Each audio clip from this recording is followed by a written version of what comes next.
Sri Santosh Kumar Chobe, Chancellor, Rabindranath Tagore University, distinguished guests, ladies and gentlemen. At the outset, I would like to express my sincere regrets for not being able to address you in person. It is for some unavoidable and unforeseen circumstances that I am unable to come to the city of the lakes, Bhopal, in person.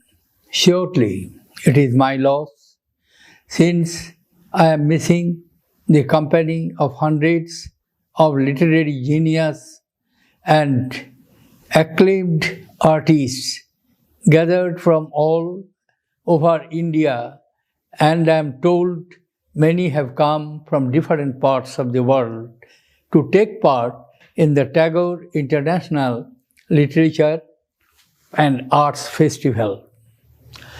I would like to compliment the Chancellor and the management of Rabindranath Tagore University for organizing this prestigious festival, which is a Sangam or confluence of Nobel laureates, Booker Awards winners, Sahitya Academy literatures, Padma awardees, poets, authors, artists from around the world, students of literary arts, and esteemed citizens.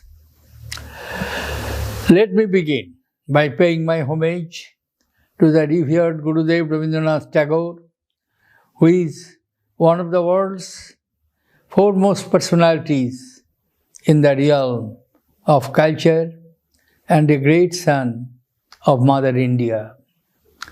Even though Gurudev received worldwide acclaim for his literary work, he was a multifaceted genius who made important and pioneering contributions to different facets of Indian culture. He was a poet, an author, a composer, a superb visual artist, and a philosopher par excellence. Gurudev Rabindranath Tagore belongs to the whole of India and indeed to all of mankind. Tagore's works have traveled all over the world and are read in different languages. It is thus fitting that we can gather here to celebrate literature and arts in his name. The idea of civilizational meeting of the world through knowledge of each other's culture and literature was an idea that had fascinated Rabindranath Tagore. At Vishwabharati, he had asserted that in whatever the best of civilization, every single individual can state his right. The idea of Vishwabharati, Yatra Vishwam Bhavettekam Niram.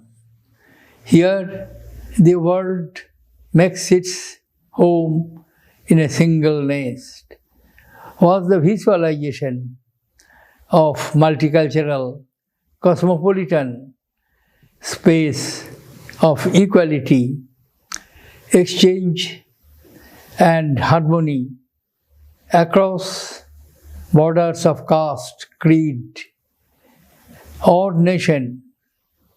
We often see nations as monolithic with rigid boundaries.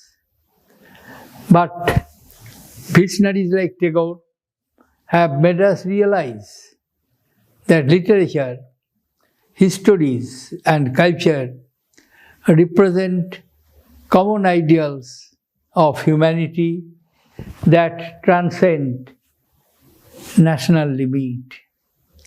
It is this sense of a shared humanity, a Vishwabodh that Tagore sang of in his literature and music. On 26 May 1921, in an important speech delivered at Stockholm, Rabindranath Tagore had asked this question: what the reason could be my poems being accepted and honored so much? In the same speech, Rabindranath suggested that my countrymen would share with me the honor which has been awarded. Clearly, for the poet, it was not merely a personal recognition, a colonial India. It was an assertion of a new Indian identity that could synthesize the traditional and the modern in the global space. At the same time, it was recognition that in his texts, the reflections of the deepest truth and modulations of Indian philosophy and literature could generate itself in the world. It is Tagore's period.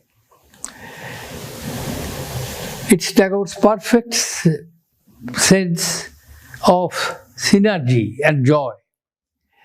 The joy of submission to a divine power, the joy of surrendering the self, of participating in the vast expanse of nature and realizing the noble, the nooks and corners of humanity that made him so relevant in 1913, the year when he was awarded the Nobel Prize. The ethos that he propounded continue to make him relevant even today.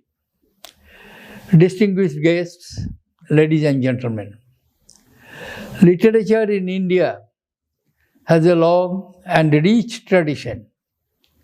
Its richness lies uniquely in the richness and diversity of India's linguistic heritage. From Valmiki to Mallarhood, Tiruhaluru to Tagore, Nanak to Nirala, and from Mira to Munshi Premchand, we have been blessed with an unbroken lineage of outstanding writers and poets. They have shown how literature can become an integral part of the history, culture, and the life of a nation, serving it with an unending source of vitality. Distinguished guests, our men and women of letters have also made an enormous contribution to enriching the literacy and cultural heritage of the world. The world in language that were not known beyond the source of India. In that sense, they were at home in their own specific region or community. Yet, each one of them spoke for the world, for the entire humanity. The concerns of their creative expression, though rooted in time, space, and culture, embraced the totality of human experience. Our writers boldly explored the fundamental truths of human life. They were seekers who searched for answers to the eternal question: what is the relationship between man and nature and the Creator? And whatever they experienced, whatever they discovered, they expressed it with an honesty and authenticity that had the distinctive stamp of beauty. And whatever they experienced, whatever they discovered, they expressed it with an honesty and authenticity that had the distinctive stamp of beauty of their individual creation. For their literature was truth. Thus, Indian literature has set a timeless standard to judge itself indeed, to judge any artistic expression. It can be described in 3 words: Satyam, Shivam, Sundaram. If this guiding principle of literature and other creative expressions was relevant in ancient time, it is also relevant now. In this activity of creative expression, India has never been closed, intolerant, and narrow-minded on the question of language. Our civilization has always accepted intellectual freedom and celebrated cultural pluralism. It has recognized language as a means of expression, as a connector of people, and as a carrier of culture. Indian literature has always cherished and nurtured the diversity of languages, letting each of them find its own natural course of flow. Distinguished guests, ladies and gentlemen, as the world celebrates the 150th anniversary of Mahatma Gandhi, I would like to remember what Bapu thought of art and literature. He wrote, and I quote, "I want art and literature that can speak of the million," unquote. Art and artistic creation have always been a reflection of the social, economic, and intellectual environment of a society. During our freedom struggles, almost all great writers believed that their writing should somehow contribute to the liberation of India, as indeed mankind. Their pioneering works exposed the many injustices and were a catalyst to reform our society. Times have changed now. The world is closer than ever before.